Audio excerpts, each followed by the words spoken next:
I am your host, Islam bin Muhammad Rafi, and here is my YouTube channel, Zamir Universal. As I had promised that I will continuously talk about research in health, science, and in general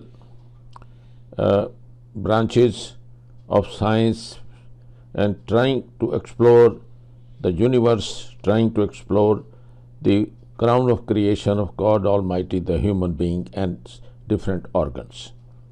I think this has to be continuously repeated times and times again for the youth who at the moment in Islamic whole world is passing through a very difficult and hard times, being insulted, indignated, and going into depression, going from country to country across in pursuit of knowledge, in pursuit of a livelihood, because what they have done is that hundreds and hundreds of years, they have just been lagging behind, and the clergy played a very dirty role in it, making it haram to explore science, because in their view it challenged the existence of Almighty Allah and our faith.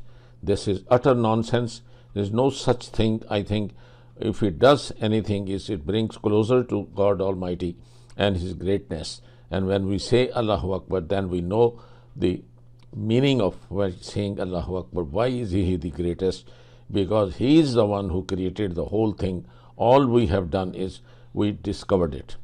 It is nothing to do with any of the researchers that He has found something. He discovered it. He got which was already there, but He made an effort to, and that's what is the pursuit for knowledge, and that's what the Muslims lacked. And hopefully with this little my vlog of few minutes, I think all the youth and youngsters, the students in schools and colleges, and even the scientists should see it and try and follow it.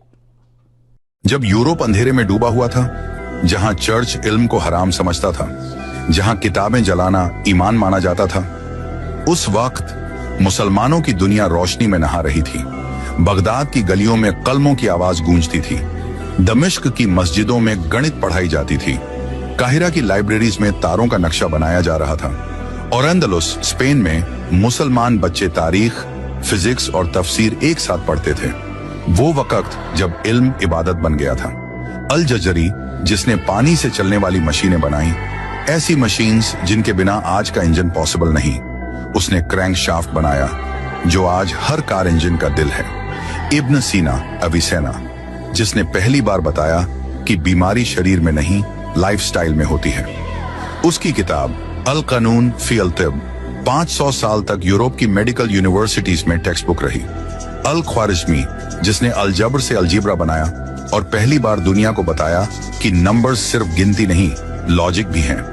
आज के algorithms, AI और computers उसी के सूत्रों से बने हैं। और इब्न अल हैथम, जिसने कहा रोशनी आंख में नहीं जाती, आंख रोशनी को समझती है, वो आज भी फादर ऑफ ऑप्टिक्स कहलाता है। लेकिन फिर आया वो काला दिन, 1258 ईस्वी, मंगोल्स का हमला बगदाद पर। लाखों किताबें, हजारों साल की मेहनत दजला नदी में फेंक दी गई, इतनी कि पानी स्याही से काला पड़ गया। लाइब्रेरीज जला दी गईं, उलेमा मारे गए, इल्म को खामोश कर दिया गया।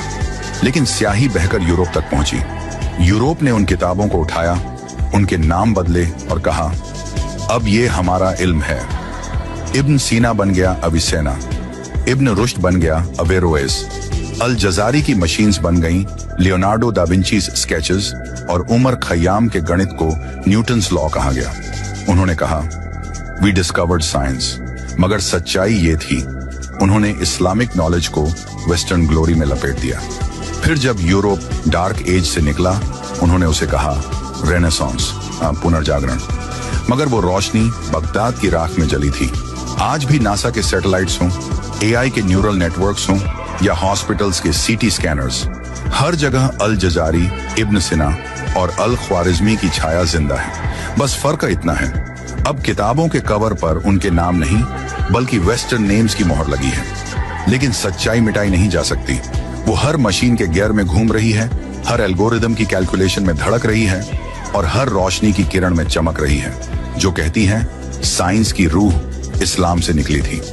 अब वक्त है कि हम फिर से उस रोशनी को पहचानें जिसे सदियों से छिपाया गया, ताकि आने वाली नस्लें भूल जाएं कि इल्म एक इबादत था। Gerard of Cremona is often remembered as a European scholar who helped ignite the Renaissance. That part is true. What's usually left out is how he did it. Gerard was born in 12th century Italy, at a time when Western Europe had almost no access to advanced astronomy, medicine, or mathematics. He wanted to study the stars, especially Ptolemy's Almagest. There was only one problem. The book did not exist in Latin. So Gerard did something radical. He left Europe. He traveled to Toledo in Islamic Spain, one of the most advanced intellectual centers in the world. There, science was not locked away. Libraries were full. Scholars debated openly.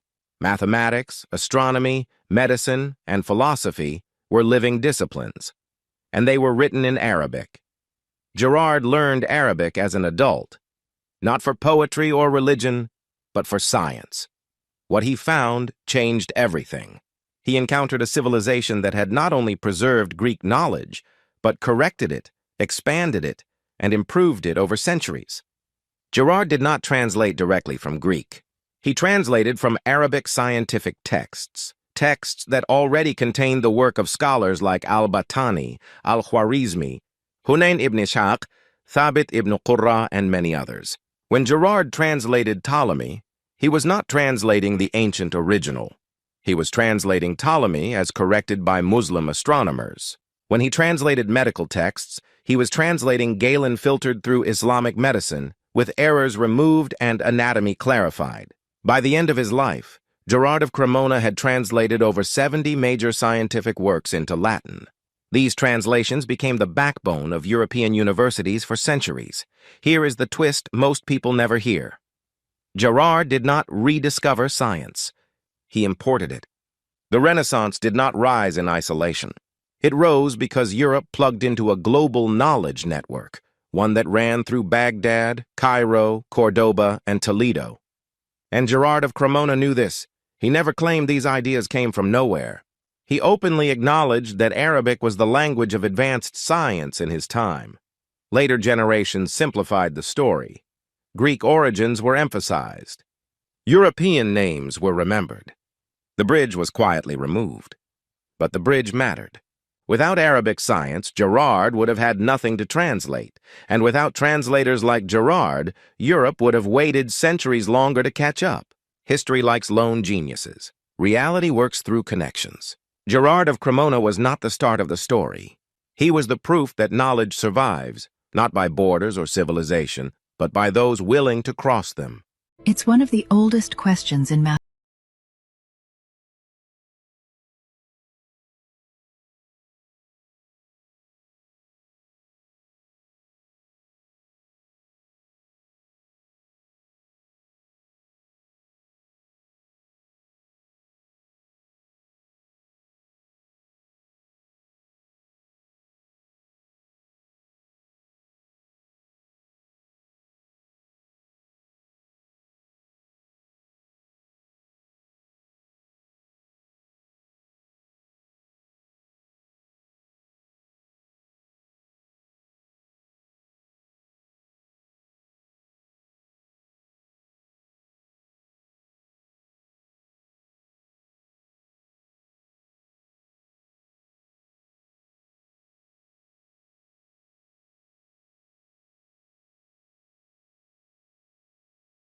Researched. हम इंसान इस पृथ्वी पर सबसे intelligent जीव है और हम सोचते हैं यही सबसे बड़ी ताकत है, लेकिन प्रकृति ने कई जानवरों को इंसान से भी आगे बनाया है, जैसे चीता। चीता सिर्फ 3 सेकंड में 100 किलोमीटर प्रति घंटे की रफ्तार पकड़ लेता है। जहां इंसान भागता है वहां चीता उड़ता हुआ लगता है। बिल्ली की आंखें इंसान से 6 गुना ज्यादा अंधेरे में देख सकती हैं। जहां आपकी आंखें हार मान लेती हैं वहां बिल्ली हर मूवमेंट पढ़ लेती है। ईगल 2 मील दूर बैठे एक खरगोश को देख सकती है। उसका विजन इंसान से 8 गुना ज्यादा शार्प होता है। जो हमें सिर्फ धुंधला सा बिंदु लगता है वो उसे साफ शिकार की तरह दिखता है। एक चींटी अपने वजन से 50 से 100 गुना ज्यादा उठा सकती है। अगर इंसान में ये ताकत होती तो कार उठाना कोई बड़ी बात नहीं होती। गोरिल्ला इंसान से 10 गुना ज्यादा ताकतवर होता है। उसका एक पंच हड्डियों को भी चूर कर सकता है। लेकिन ताकत ही सब कुछ नहीं है। भेड़िए अकेले शिकार नहीं करते, वो इंसानों की तरह स्ट्रैटेजी बनाते हैं। कौन आगे जाएगा, कौन पीछे से अटैक करेगा, पूरा प्लान पहले से तय होता है। टाइगर सिर्फ मसल से नहीं जीतता, वो डर से जीतता है। टाइगर दिखते ही शिकार की बॉडी में एड्रेनालाइन बढ़ जाता है, मूवमेंट में गलती होती है और वही उसकी हार बनती है। और अब आते हैं पृथ्वी के सबसे अजीब जीव पर, ऑक्टोपस। ऑक्टोपस के पास 3 दिल होते हैं। उसका खून नीला होता है और उसका दिमाग सिर्फ सिर में नहीं बल्कि उसके हाथों में भी फैला होता है। यानी उसका हर एक हाथ सोच सकता है, महसूस कर सकता है और अलग अलग फैसला ले सकता है। इसीलिए इंसान सबसे तेज नहीं है, सबसे ताकतवर भी नहीं है और सबसे शार्प भी नहीं है। लेकिन इंसान एक चीज में सबसे आगे है, सीखने और कंबाइन करने में। हम जानवरों जैसी एबिलिटीज नहीं रखते, लेकिन हम उनसे सीखकर उनसे भी आगे निकल जाते हैं। और शायद यही वजह है कि इंसान अकेला ऐसा जीव है जो प्रकृति को समझ भी सकता है और बदल भी सकता है। जब यूरोप अंधेरे में डूबा हुआ था, जहां चर्च इल्म को हराम समझता था, जहां किताबें जलाना ईमान माना जाता था, उस वक्त मुसलमानों की दुनिया रोशनी में नहा रही थी। बगदाद की गलियों में कलमों की आवाज गूंजती थी, दमिश्क की मस्जिदों में गणित पढ़ाई जाती थी, काहिरा की लाइब्रेरीज में तारों का नक्शा बनाया जा रहा था और अंदलुस स्पेन में मुसलमान बच्चे तारीख, फिजिक्स और तफसीर एक साथ पढ़ते थे। वो वक्त जब इल्म इबादत बन गया था। अल जजरी, जिसने पानी से चलने वाली मशीनें बनाई, ऐसी मशीन्स जिनके बिना आज का इंजन पॉसिबल नहीं, उसने क्रैंक शाफ्ट बनाया जो आज हर कार इंजन का दिल है। इब्न सीना अविसेना, जिसने पहली बार बताया कि बीमारी शरीर में नहीं लाइफस्टाइल में होती है।